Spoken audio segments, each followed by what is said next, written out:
to the economy because there will be no haircut on the $5.4 billion of bilateral debts expected to be restructured. These are some of the terms, Joy News, as picked from the official creditor committee, and China, as well as the France, co-chairing Ghana's official creditor committee. We know the agreement reached with the committee is key to unlocking some more funding from the $3 billion International Monetary Fund bailout package. The country will also re-engage with the international bondholders from next week as it seeks to build on the momentum of last week's deal to restructure some $5.4 billion bilateral debt. Finance Minister Ken Ofori-Atta is expected also in China next week, and tells Joy News the agreement gives government space to address some of the economic defects. Went through a very difficult and sacrificial exercise with the debt exchange program. So there's no question in people's minds that Ghana has done its part, you know, in very difficult environments. And therefore it's incumbent for people to come to a certain realization that we also signal a new beginning for how international architecture should begin to look at countries such as ours, and the goodwill that the government and the country has built over these years. I think maybe you should attest to it. Of course, colleagues at the ministry work incredibly hard to make sure that we'll fulfill, you know, the review issues. And Parliament was very generous with us this year in terms of passing the revenue bills and also the appropriation in good time, which the President assented to on the 29th of December. So I think it's been a collective effort and a clarity on the goal.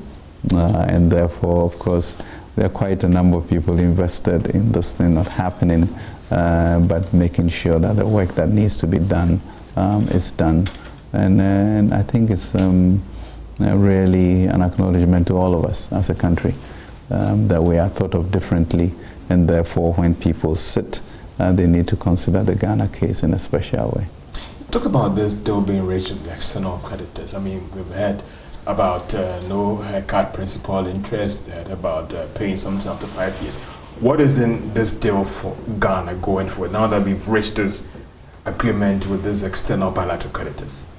So you're talking about the Eurobonds, etc. For the bilateral creditors, in terms of the deal that you have reached with them, yeah. What is Ghana given to get these guys on board? Well, first of all, there was actually quite a bit of a miracle. And as you know, the cutoff date has always been sort of March 2020. This was really extended to 2022 December, which is just great. So everybody can now be a part of this, and we can get into bilateral negotiations with each one.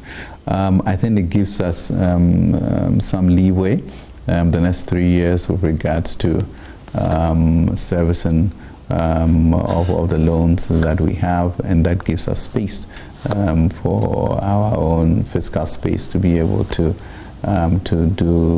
insist on the type of development that we want.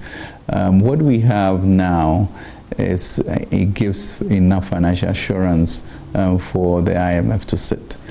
We now are going to take our time to get into the nitty-gritties of the MOU. And so that's what is ahead of us. But at least the major hurdle of them realizing a holistic term sheet to us has been achieved.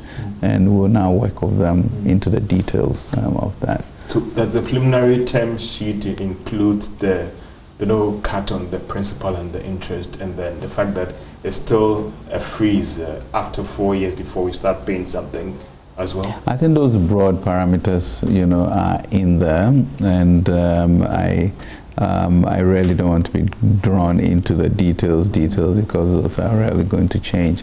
But what it does give us is that it gives us momentum to now proceed a lot more aggressively with our Eurobond investors and commercial creditors. So from Monday, we'll have a team that is now going to begin those discussions. So now it means that you are ready to go to the board? Because the IMF had always argued that what they were looking for was that financial insurance. Now that this has been reached, are you ready to go to the board? And is it now the 19th of January that the board? That's correct. The question is that enough and significant to unlock our potentials, given the fact that, of course, we're expecting an additional 600 million tranche from the IMF? Isaac Kufieje, data analyst, will join us, is here with us. Good news? Absolutely good news. But if you compare it, you realize that the biggest part of this whole external debt restructuring hasn't been done yet, because we are looking at the issue from two angles. We are looking at talking to the bilateral official creditors and then also talking to the Eurobond guys, which are the external commercial creditors. And you heard there, you made mention of it, that there will be no haircut on the bilateral guys. Possibly, or probably that's the reason why we've been able to get the restructuring done so fast. So what we are doing here is what we call the debt moratorium. It's just postponement of the payment for a period of time. We understand it's supposed to be around 4 to 5 years. And then we'll start paying. So if you do $5.4 billion and you strike the average over a period of 4 years, then it means that in 2024, we probably will be enjoying, suspension of interest payment. That will give us a fiscal, space of about $140 million. We are also expecting $600 million from the IMF and about $420 million from the World Bank. And the entire 2024 IMF budgeted to give us 720 million.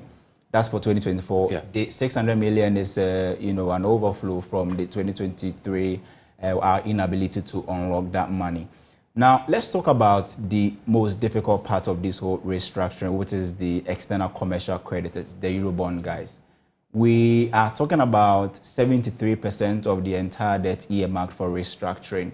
And if you do the math, then it means that this is possibly going to be the most difficult one, because we've asked the bondholders to give us a haircut of up to 40% on the principal and up to 5% on the interest. And part of the figures that you're looking at here. Yeah, so there you have it, $14.6 billion. We are looking at two groups over there, the Eurobond creditors and the non-insured commercial banks.